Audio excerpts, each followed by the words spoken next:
press Ctrl E, and then choose Bridge Edge Loops.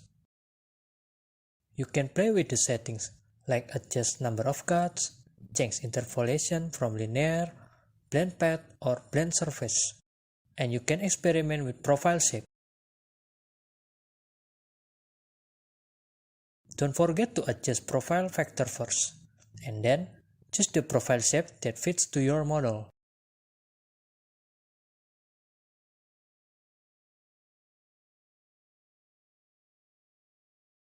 And then you can adjust smoothness, merging the two edges and twist the bridge edge loops. But in my case, I will leave it with number of cuts by 5 for non-magnetic parts.